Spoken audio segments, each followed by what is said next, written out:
Good morning, everyone. I am Penny Featherstone. My pronouns are she and her.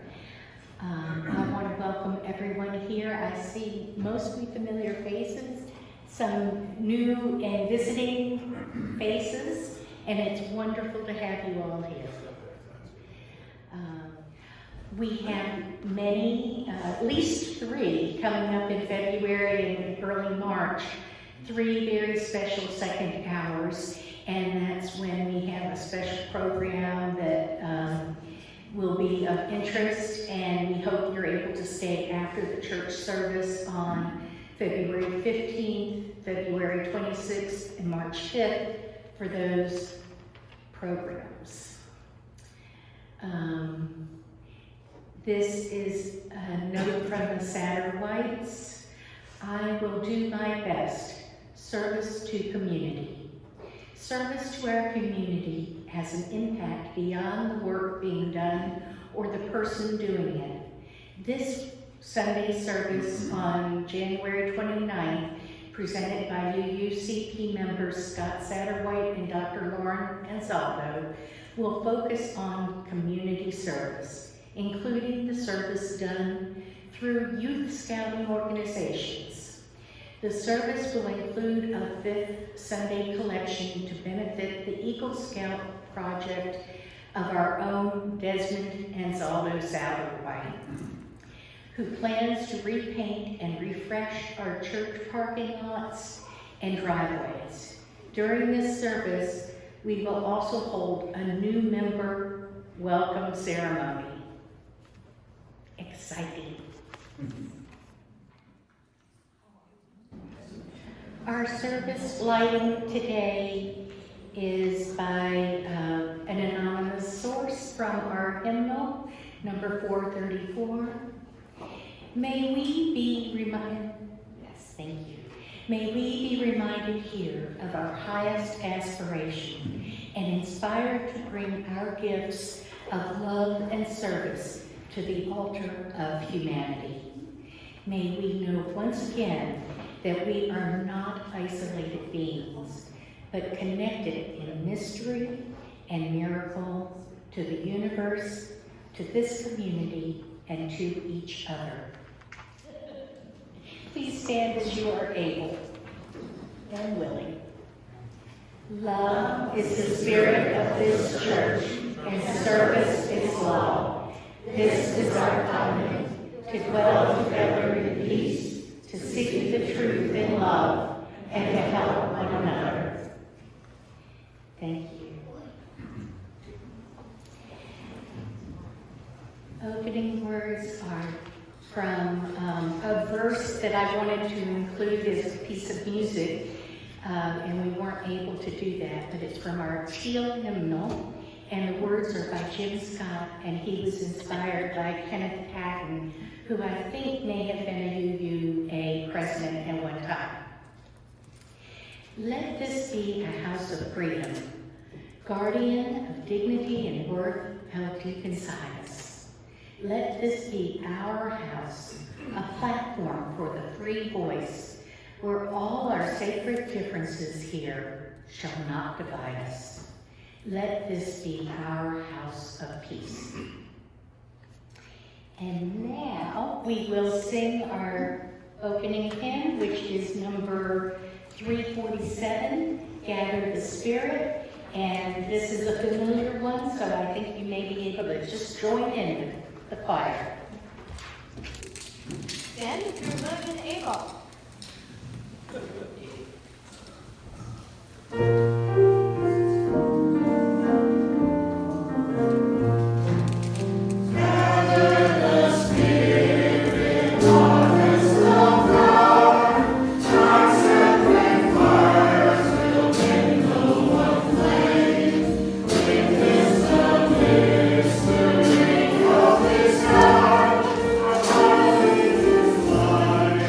Here all the same.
because our talk today that Joe Vinson is doing is about our legacy of history as well as buildings and knowing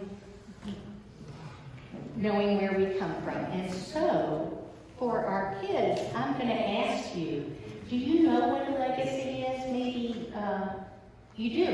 Why don't you let us know what a legacy is? Are you comfortable sharing? Can you tell Madeline and let her tell us? I don't know what Maybe we'll find out. You gonna let Maddie know? Elliot said that it's something that someone left you to do. It's something that Someone left you to do. someone left you to do. It can also be something like, I have my grandfather's sweet nature. But yes, it can be something that someone left you to do. It can be an item that somebody left you. Maybe, I know for me, my grandmother had a bracelet that had all her grandchildren's birthdays on it. And that was special to me, so that was left to me. And legacy from our family. Can you think of a legacy from our family? Yes. Your sister? The future. That is wonderful. And we want to make a good future for our children and for everyone to come beyond that. And that's ideal, what we are looking to do with our legacies. Thank you so much. I do have a brief, well, it's not that brief story here. Shall I read it? Oh, yes. The screen says, "Should you dismiss?" Do you want to be dismissed? Am I supposed to? Yes, I'll dismiss you. Let us sing our children out. Yeah. Now in peace, go now in peace. Let the spirit of love surround you everywhere, everywhere you may go.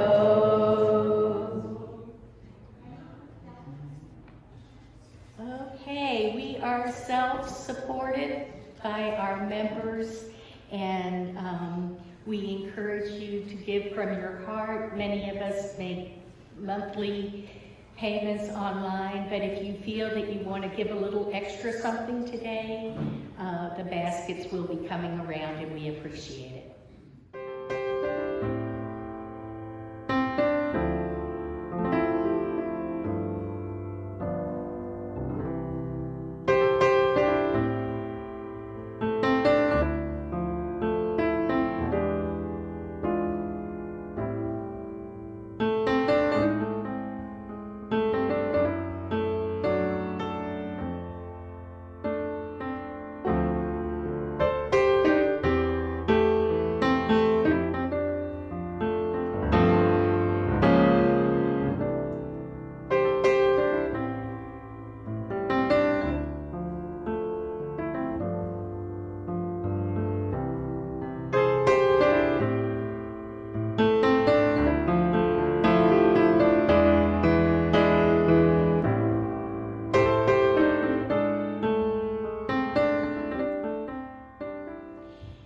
And now I would like to invite Joe Vinson up here. I know he needs no introduction. We know him well and we've heard from him recently.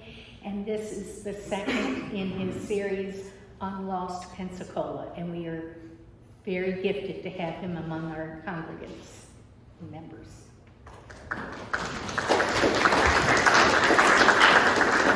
Thank you, everybody. It's wonderful to be here. Today it's good to be up here because I think if I had been sitting down at the tables, I would have failed the soup workshop assignment. So it's great to be speaking here. Let me make sure this is working. Okay, great. Just as a recap, 2 weeks ago I did the first half of this kind of lecture and I covered 6 posters. This project, Lost Pensacola, is a series of 12 posters that I've designed, each for a lost Pensacola landmark that used to be here. It was either torn down, burned down, blown down in a storm, and each poster is designed in a style that would have been appropriate during that building's heyday. And so today I'm going to cover the other 6 that are part of what I'm calling phase 1 of the project. And we're going to start with the John Sunday house. And if you didn't read last Sunday's news journal, it featured an obituary written nearly 100 years too late, but it was written by our own Scott Satterwhite and Tenyade Broughton, who gave John Sunday an obituary, deserving of what he brought to the city of Pensacola. It was a fascinating biography. And during incredibly turbulent times, he was born in 1838, enslaved, and his father was a white farmer, his mother was enslaved, and when John Sunday Sr. died, John Sunday Jr. Received manumission, but there was an effort by his half-siblings, the white children of John Sunday, to re-enslave him and his mother. During the Civil War, he enters the Corps d'Afrique of the Union Army and serves very well, rising to the rank of First Sergeant. And he would remain active in veterans groups, including GAR, the Grand Army of the Republic, for many decades after that. And during Reconstruction, he is one of the people who literally reconstructs Pensacola. He is a builder, and he goes on to serve in political roles as a city councilman, essentially, and in the state legislature. And in the 1905 book by Booker T. Washington, he's recognized as one of the wealthiest men of color in the state of Florida, has lots of real estate holdings that he's accumulated, and just an incredible life.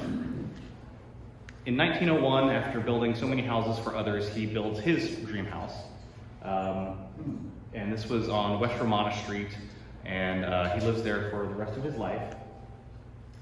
After his death, according to family lore, basically they are forced out. This is in the Tan Yard neighborhood. During the turn of the century, very predominantly Creole neighborhood, and there are efforts to push out families like the Sundays. One of the efforts was to essentially burn them out, start a fire at the house. And even though much of that neighborhood was destroyed, razed as part of the Governmental Center District development during the 1970s, the John Sunday house survives, which makes it especially tragic that only a few years ago it is torn down for real estate development. Some very adequate looking townhouses that could have been built literally anywhere else, but they had to tear down John Sunday's house to do it. And when you looked at the wreckage, you could actually see evidence of the fire on the wood underneath the brick. The brick had been added later. So anyway, this is one of the real tragedies of the historic preservation efforts in Pensacola. We have so many success stories, but this is definitely one where there was even a process in place that should have saved this house. Usually historic preservation runs up against a problem. There are very few hard protections in place to save these buildings, but in this instance, the Architectural Review Board had a path to prevent it from being demolished, and it was still overruled by the mayor, and it's just a very sad story.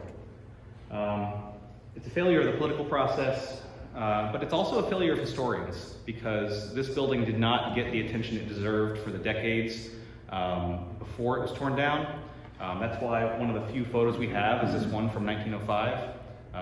It did not, when so many buildings were moved into the historic Pensacola Village from the west side, this one was not. There was no real effort to maintain it, or even give it the kind of historical legacy, I'm talking about that word, that it deserved. And so it's a failure in all fronts.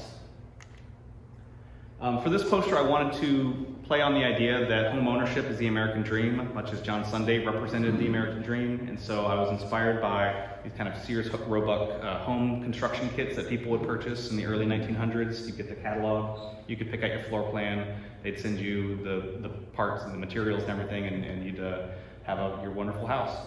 So many houses in Pensacola are from these Sears Roebuck kits, and so I thought, wouldn't it be neat if John Sunday's contracting company had their own kind of style where you could, basically be inspired by his house. And so this is the John Sunday poster.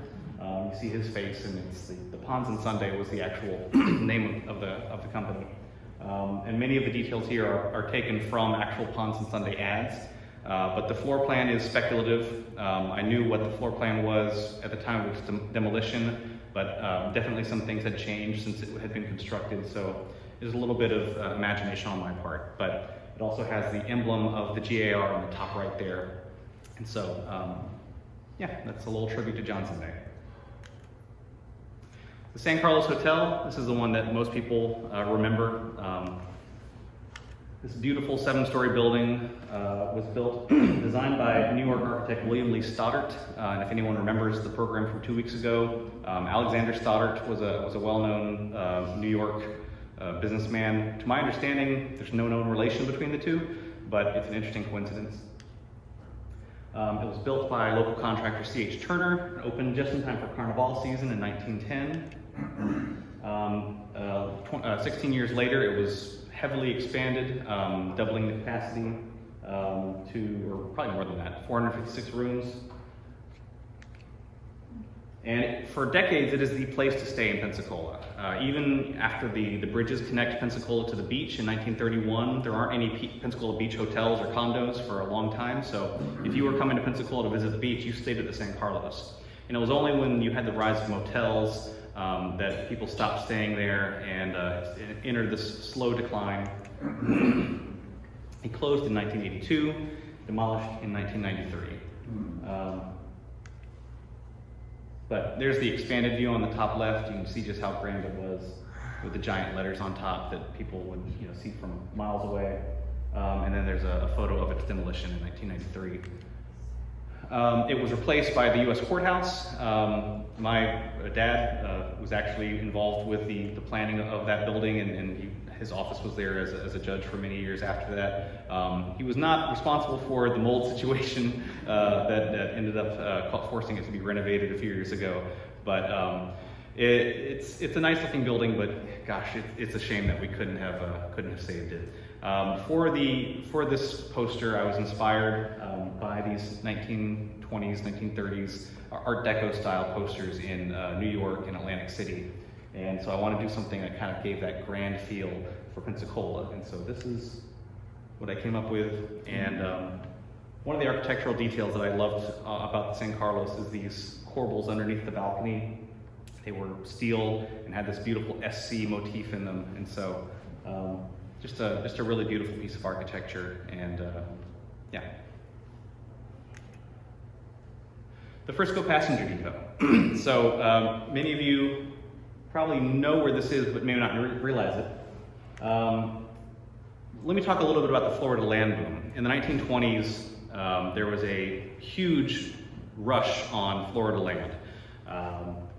And when you read newspapers from that time, you get a sense, just how much money is in it, and then how speculative and how dangerous the bubble becomes, because the ads trying to get people to buy land become more and more desperate. You can just feel the desperation in these ads as the prices are surging far beyond what they had been just a couple of years ago.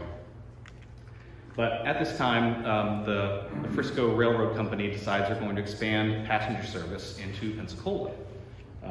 They had been doing freight here. Actually, they bought the railroad that had docks where the Maritime Park is now, and they had other freight lines, and so they decided, well, we've already got the lines, we're going to start doing rail service. And it's a very big deal.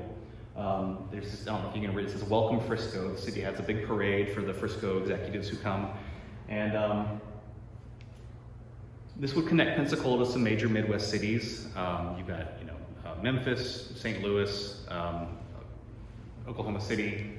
And the first train arrived September 1st, 1928. The passenger depot is under construction at that time. It opens early the next year, January 1929. Now, 1929 is when we have the Great Crash. And so a lot of the big tourism hopes for Frisco are the air is deflated a little bit out of those hopes. But what a beautiful building this was. This was on West Garden Street. But in 1956, Frisco reports the average ridership of the trains into Pensacola is just 3.5 people. And that's not a number that is sustainable, so they decide to end the passenger service. As kind of a parting gift, they give Pensacola a locomotive. the pride of Pensacola, locomotive 1355. That's placed in the median. You may recognize that. That was near where there was a World War I memorial. That memorial was moved, or attempted to be moved, to the Veterans Memorial Park many decades later. It actually, as I understand it, it crumbled as they were moving it because it was made out of sandstone. So the big marble monument to World War I that is located near Bayfront Parkway and Veterans Memorial Park is a recreation. My understanding is that it was an exact recreation, but it is not the original. The Frisco Depot is used as traffic offices for about a decade, but then, as you can see in this photo, it's not in good shape, it's not being upkept, so it's demolished in 1966. There's an apartment complex, the Palmilla, that's going up now. It just looks like it's just about finished. And for this style, I wanted to, there's actually this exact cover that I was taking inspiration from. This is from a magazine called Sunnyland that was produced during the 1920s. It was very much intended to help promote the sale of real estate to Northerners who were interested in investing here. And I just liked this scene so much, I decided I was going to make a sequel to it. So you have, this woman and man talking. So in my version, the man is arriving on the train, he sees the woman and is walking over, and she's got the golf clubs ready to go, and he's wearing a jaunty little golf outfit. Yeah, so this is the poster, and it has a map of the routes that would have been available on Frisco, and an actual, depart and arrival timetable there. Spearman Brewery. So, speaking of the 1920s, Guy Spearman, he forms the Spearman Crystal Ice Company in 1929, and this becomes a boon to him because when beer is legalized after the end of Prohibition, the beer companies at that time, when they're transporting draft beer, they need beer to stay cold because it's not, pasteurized the way they bottle it. Can't just transport it unrefrigerated.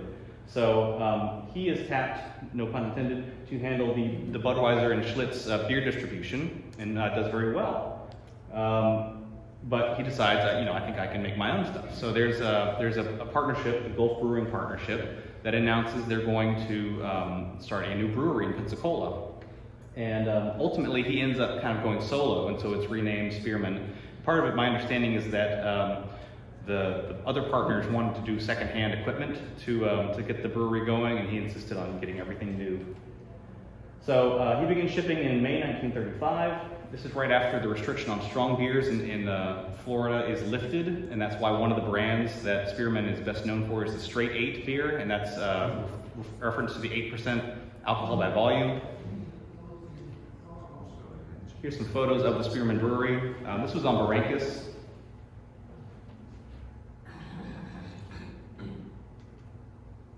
And one of the things that made Spearman marketable was the idea that it was the pure water from Pensacola. And this again comes from that land boom time in the 1920s when Pensacola is trying to distinguish itself, differentiate itself from other cities and towns in Florida.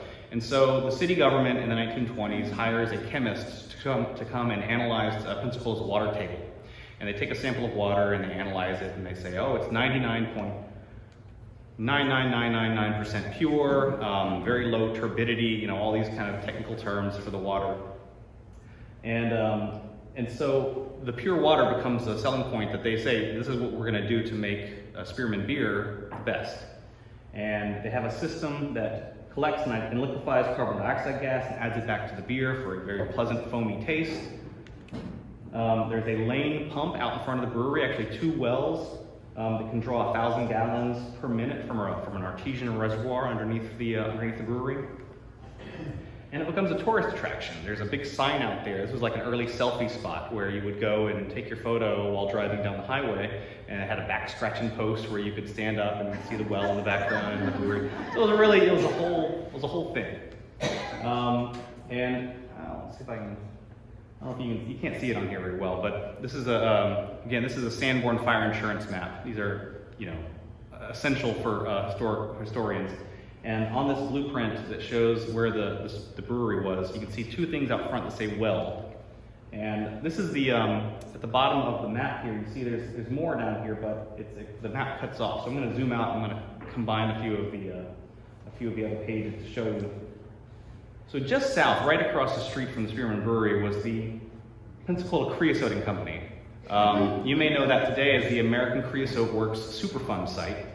So the water table where they're pulling this beer maybe was not so pure after all, at least in the decades that followed its establishment.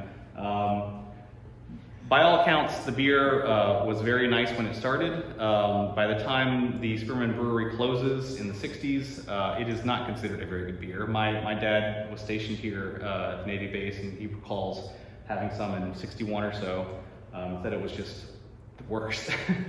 And that may be because of the change in ownership. Spearman sells the brewery to the Hertzberg family in 1960.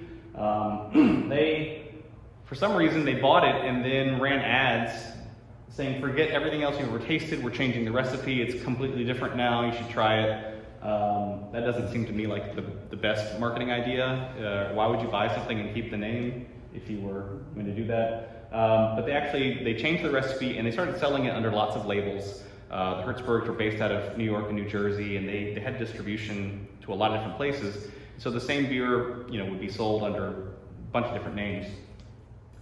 And so I don't know when exactly it went bad, if it was before or after the sale, but certainly by the end it was not a very well regarded beer.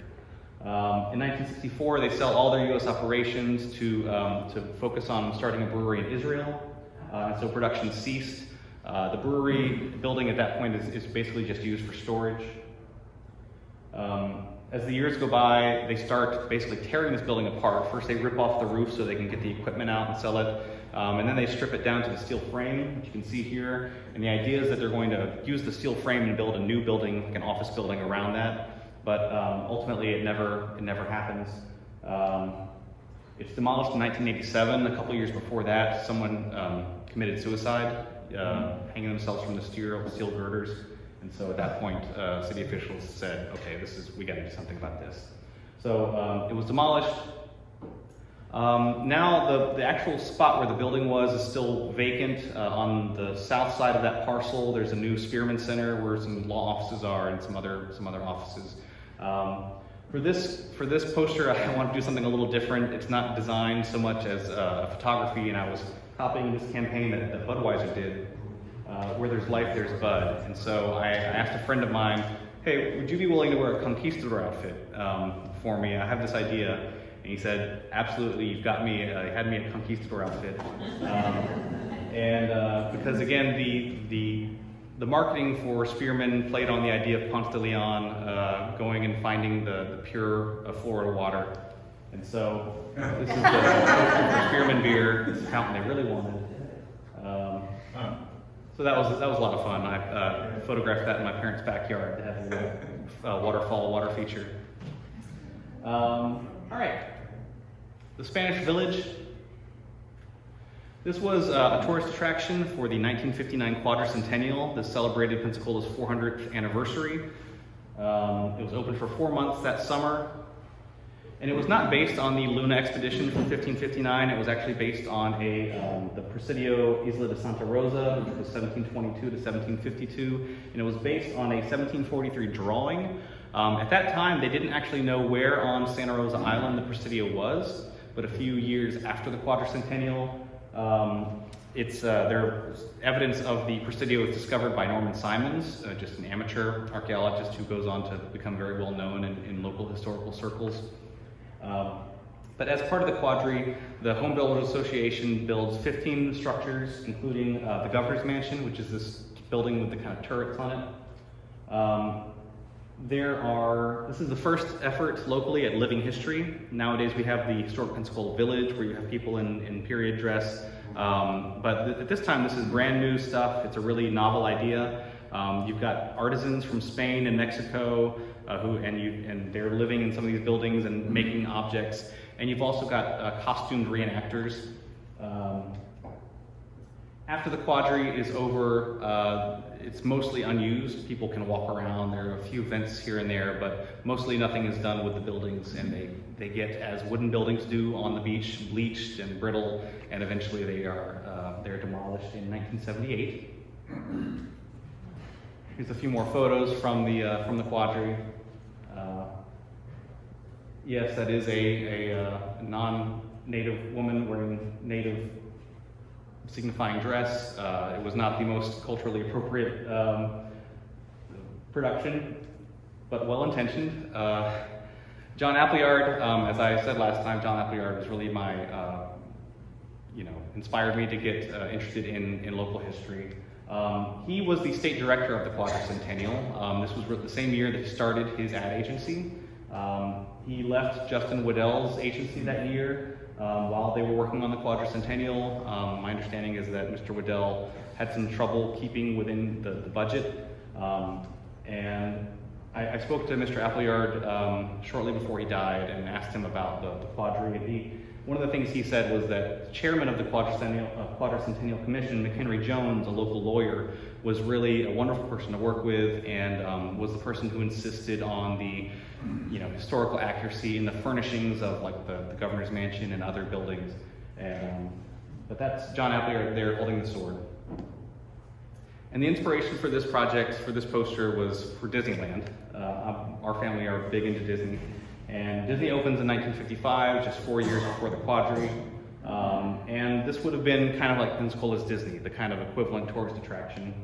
And like Disney, it's educational entertainment with well-intentioned cultural displays. And the artwork of Mary Blair, you may know from It's a Small World, and Bjorn Aronson, who did a lot of these posters for Disneyland, was the inspiration for this poster for the Spanish Village. You can see there's a lot of Easter eggs in this poster. Different things that reference Disney, but also you've got the 5 flags on top of the governor's mansion there. You've got on the lower right the sailfish that's in our Pensacola Beach sign, which is created just a year or two after the quadri. The ship in the background represents the Juan Sebastian Elcano, the training vessel from Spain that has come many times, but first came to Pensacola as part of the quadri. And then the church on the right-hand side there that has on its top the island cross, which was established around this time and around the same spot. And then the last building I'm going to talk about today is Abe's 506 Club. So Abe Pierce started the Ranger Bar in 1950 or thereabouts at 506 West Belmont Street. It becomes renamed Abe's 506 Club. Abe has a lot of legal problems. In 1955, he's convicted of a bank robbery, ends up going to prison. But when he gets out, he decides to expand. And that's around the time that he is looking across the street. There's talk of buying another building and moving the liquor license there. And so eventually he does move across the street. He keeps the name 506 Club even though the address is different. And it is joined later with the Savoy Ballroom, which is on De Villiers Street, and they're joined in the back. And so basically you have this complex, an entertainment complex, kind of like Seville Quarter, where you've got lots of different areas where people can drink and perform and dance. So here's a few photos here. The left side is another Sanborn map. It's before the new 506 Club is built, but you can see on the left side there's a hall on De Villiers. That's the Savoy Ballroom, and so that forms the main part, the main kind of performance area of the enlarged nightclub.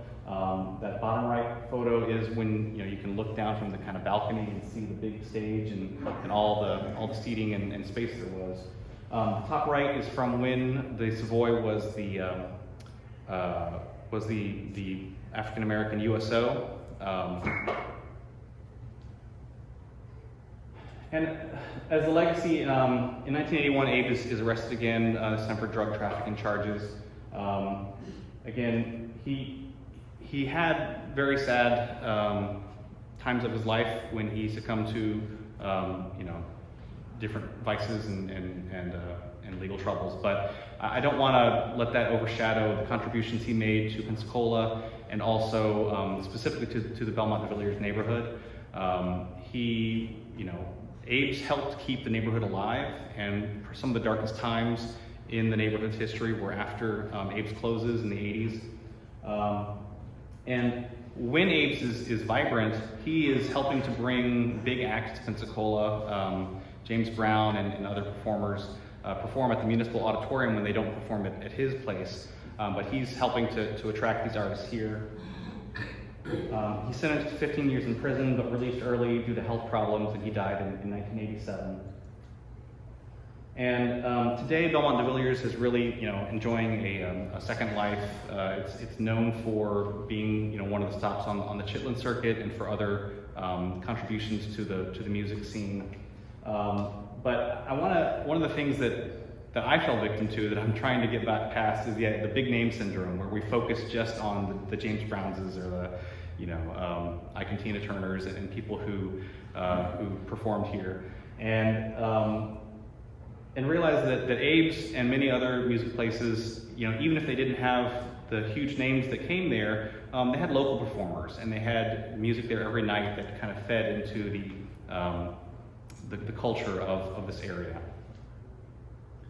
And so, for inspiration, I was inspired by these kind of 1960s soul music posters, the Hat Show print, Firm, lots of these things.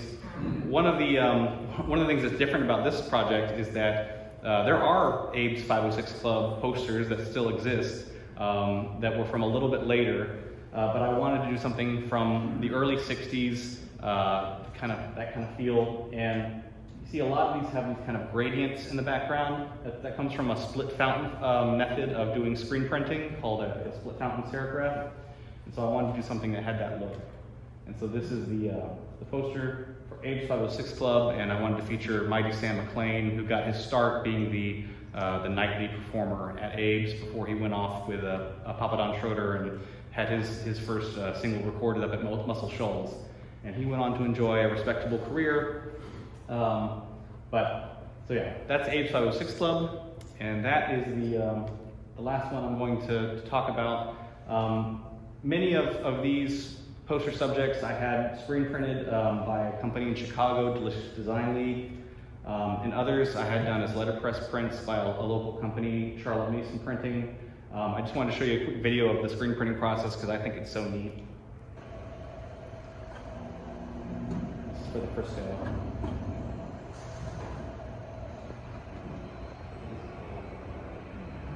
With screen printing as opposed to offset printing, because you're not combining inks, you have these really vibrant colors that you really can't get with CMYK process. And anyway, I just love how those turned out. There's the San Carlos print in my kitchen. That was actually the inspiration for part of this. Was I wanted to have a big piece of artwork that I could put on this exposed brick fireplace. That's that. If you're interested in any prints, they're on my website, pensacola.gifts. The phase 2 and beyond, as I said, I've got a lot of other subjects that I eventually want to get to. This is a list of some of them. If you have any other suggestions, I'm happy to hear your recommendations. And that's it. If you have any, thank you.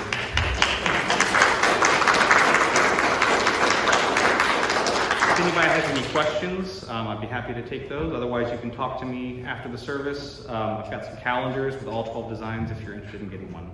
But that's it. Thank you very much. Thank you.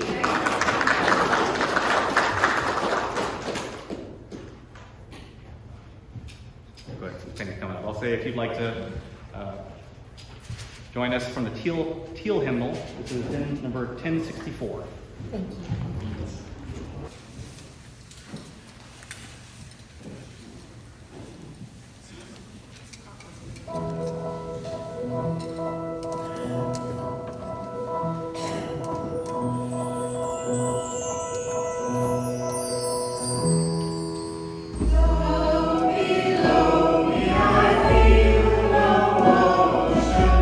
Standing on these mountains and plains,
My heart is moved by all I cannot say. So much has been destroyed. I have to cast my lot with those who age after age, perversely, with no extraordinary power, reconstitute the world. Go in peace.